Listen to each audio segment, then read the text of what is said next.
வணக்கம். நான் Suchitra, sounds good Suji's சேனலில் இருந்து. சரி, இன்னைக்கு தீபாவளி திருநாள். எல்லாரும் சந்தோஷமா இருப்பீங்க. தீபாவளி கொண்டாடுவீங்க. ஆனா, இந்த தீபாவளி எதனால நம்ம கொண்டாடுறோம் அப்படின்றது நெறைய பேருக்கு தெரியும். ஆனா, இன்றைய தலைமுறைக்கு தெரியுமோ என்னமோ தெரியல. இருந்தாலும் நான் இன்னைக்கு தீபாவளி பிறந்த கதைய பற்றி நான் இன்று உங்களுக்கு சொல்கிறேன். அதாவது முன்னொரு காலத்தில் ஹிரண்யட்சன் அப்படின்ற ஒரு அசுரன் இருந்தான். அவன் என்ன பண்ணான், அவன் வந்து தன்னோட தவ வலிமையால கடவுளிடம் வந்து, தன்னை யாரும் கொல்லக்கூடாது, கொல்ல முடியாத வரம் வேண்டும் அப்படின்னு சொல்லிட்டு கேட்டான். அதாவது அவன் அவன் என்ன சொன்னான்னா, எனக்கு வந்து இறப்பே இருக்கக்கூடாது அப்படின்ற வரம் தான் அவன் கேட்டான். ஆனா, யார் பிறந்தாலும் கண்டிப்பாக வேண்டியது கட்டாயம் உண்டு.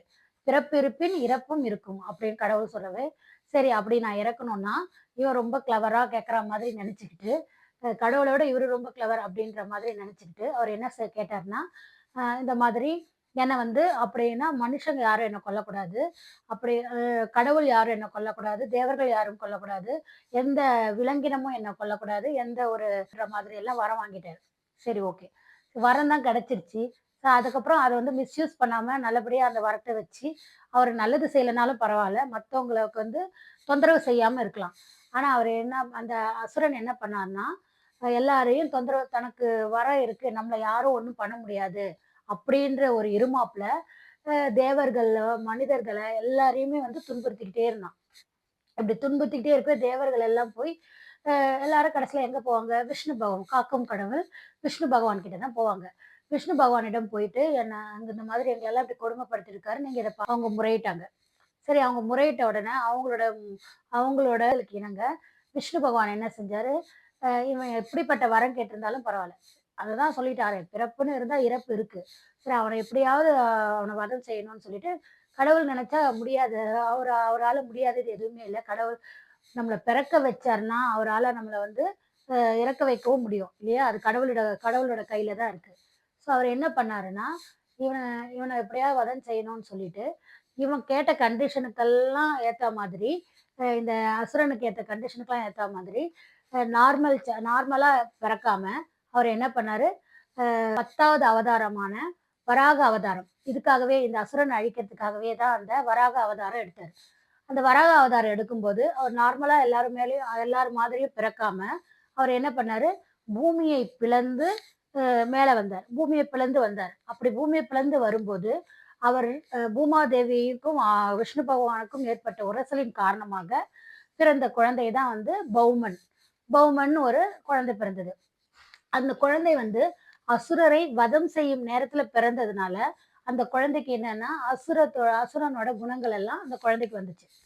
ஸோ அசுரனோட குணங்கள்லாம் குழந்தைக்கு வந்து அசுரன் மாதிரியே அது வந்து பிஹேவ் பண்ண ஆரம்பிச்சுச்சுன்னு வச்சுக்கோங்க. இவரு என்ன பண்ணாரு, விஷ்ணு பகவான் தோன்றி, அந்த வராக அவதாரத்துல வந்து அந்த அந்த அசுரனை வந்து வதம் செய்து விட்டுட்டு அவரு போயிட்டாரு. இந்த இந்த பௌமன்ற குழந்தைக்கு அசுர குணம் வந்தது இல்லையா? அசுர குணம் வந்த உடனே, அதுக்கு ஆட்டோமேட்டிக்கா தன்னோட அவங்கள மாதிரியே வந்து செயல்பட ஆரம்பிச்சுச்சு. செயல்பட ஆரம்பிச்சு என்ன பண்ணுச்சு, அதுவுமே வந்து தனக்கு ஒரு வரம் வேண்டும் என்பதற்காக தவம் இருக்க ஆரம்பிச்சுச்சு. அப்போ பிரம்மனை நோக்கி தவம் செய்தார். ரொம்ப அந்த தவம் வலிமையான தவம் செய்யும்போது என்ன கிடைச்சுச்சுன்னா, பிரம்மன் வந்து முன்னாடி தோன்றி என்ன வரம் வேண்டும்னு கேட்கும்போது, இவர் என்ன பண்ணாரு, என்ன வந்து யாருமே என்ன வந்து கொல்லக்கூடாது. என்னோட தாயை தவிர வேறு யாரும் என்னை கொல்லக்கூடாது அப்படின்ற மாதிரி ஒரு வரம் வாங்குனாரு. சரி பிரம்மனும் வந்து அந்த வரனுக்கு வரம் குடுத்துட்டு போயிட்டாரு. சரி இவராவது அந்த வரமும் வாங்கிட்டு அத வந்து மிஸ்யூஸ் பண்ணாம இருந்திருக்கலாம். ஆனா, இந்த பௌமன் என்ன பண்ணாரு, அசுரனோட குணம் இருக்கிறதுனால, நர நரனாக பிறந்து அசுரரோட குணம் கொண்டதால, அவருக்கு நரகா அசுரன் அப்படின்னு அவர வந்து கூப்பிட ஆரம்பிச்சாங்க. அததான் அவரு நரகாசுரன். ஸோ நரகாசுரனா இருந்துட்டு, அந்த நரகாசுரனா இருந்து எல்லாரையுமே வந்து கொடுமை பண்ண ஆரம்பிச்சாரு. மக்களையும் கொடுமைப்படுத்தினார். அப்புறம் தேவர்களையும் கொடுமைப்படுத்தினார். அப்புறம் தேவ கன்னிகைகள் வந்து 16,000 தேவ கன்னிகளை கொண்டு வந்து அடைத்து வைத்து, சிறையில் அடைத்து வைத்து மிகவும் துன்புறுத்திட்டு இருந்தாரு. இதெல்லாம் பார்த்துட்டே இருந்த கிருஷ்ணருக்கு வந்து பயங்கர கோவம் வந்துடுச்சு. சரி இவன் என்ன ஏதாவது சரி இதுக்கு மேல இவர விட்டு வச்சிருக்க கூடாது அப்படின்னு சொல்லி, இவன எப்படியாவது அழிக்கணும் அப்படின்னு முடிவு பண்ணாரு. சரி கிருஷ்ணர் வந்து எல்லாத்தையுமே வந்து கிளவரா முடிவெடுப்பார் இல்லையா? ஸோ அவர் என்ன பண்ணாரு, சரி பூமாதேவியால மட்டும் தானே இவர கொல்ல முடியும். பூமாதேவியின் மறு உருவமாக இருந்த சத்யபாமா. வேற யாரும் இல்ல, சத்யபாமா கிருஷ்ணரோட மனைவி. ஸோ கிருஷ்ணர் என்ன பண்ணாரு, அவர்கிட்ட போருக்கு நான் வரேன்னு சொல்லிட்டு, அந்த தன்னோட போருக்கு போம்போது, சத்யபாமாவ வந்து தனக்கு தேரோட்டியாக கூட அழைச்சிட்டு போனாரு. அப்பவே புரிஞ்சிருக்கணும். எதுக்கு இவர் வந்து சம்மந்தமே இல்லாம தேரோட்டியா தன் மனைவிய போய் கூட்டிட்டு வராருன்னு அப்பவாவது அவருக்கு ஸ்ட்ரைக் ஆயிருக்கணும். அ வலிமை அதிகமா இருந்தாலும், அந்த நரகாசுரனுக்கு புத்தி கூர்மை இல்ல. அவன் என்ன பண்ணான், அது மாதிரி யோசிக்கல. கிருஷ்ணர் எது செஞ்சாலும் அதுக்கு பின்னாடி வந்து ஒரு ரீசன் இருக்கும். அத யோசிக்காம என்ன பண்ணாரு, போரிடுறதுக்கு தயாரானாரு. நம்ம கிருஷ்ணர்கிட்டயே போரிடுற அளவுக்கு அவருக்கு வந்து தன்னோட வரத்தின் மேல அவ்ளோ ஒரு இருமாப்பு. சரி வரட்டும், கிருஷ்ணரா இருந்தாலும் என்ன, யாரா இருந்தாலும் என்ன, நாம போரிடலான்னு சொல்லிட்டு போரிட்டாரு. போரிடும்போது என்ன ஆச்சுன்னா, அவரோட அம்பு பட்டு, அந்த நரகாசுரனோட அம்பு பட்டு, கிருஷ்ணர் வந்து மயங்கி விழுந்தது போல நடிச்சாரு. அ கிருஷ்ணர் மயங்கி விழுந்தது போல நடிச்ச உடனே, மயங்கி விழுந்தத பார்த்த உடனேயே வந்து சத்யபாமாவுக்கு கோவம் வந்துருச்சு. தன்னோட கணவனையே வந்து இப்படி மயங்கி விழச் செய்துட்டானே அப்படின்னு சொல்ற கோவத்துல என்ன பண்ணாங்க சத்யபாமா, அவங்க என்ன பண்ணாங்க, அவங்களே வந்து அந்த நரகாசுரன் கிட்ட வந்து போருக்கு போனாங்க. நரகாசுரன் போருக்கு போய் நரகாசுரன வந்து தன்னோட ஆயுதத்தால நரகாசுரனை வதம் செய்தாங்க. இறக்கும் தருவாயில் தான் அந்த தெரிய வந்தது. சத்யபாமா வந்து யாரும் இல்ல, தன்னோட தாய் தான்ட்டு. தாய் தான்னா பூமாதேவியின் மறு உருவம் தான் சத்யபாமா அப்படின்றது அப்பதான் அவருக்கு தெரிய வந்தது. சரி நம்ம செஞ்சதெல்லாம் தப்பு அப்படின்றத உணர்ந்த அந்த நரகாசுரன், சரி நான் இருக்கும்போது தான் எல்லாரையும் வந்து இவ்ளோ தொந்தரவு ரொம்ப கஷ்டப்படுத்திட்டேன்.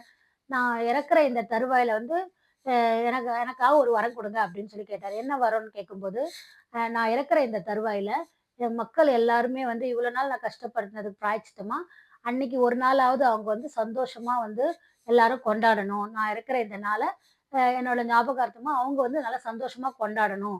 அப்படின்ற மாதிரி அவர் வந்து ஒரு வரம் கேட்டாரு.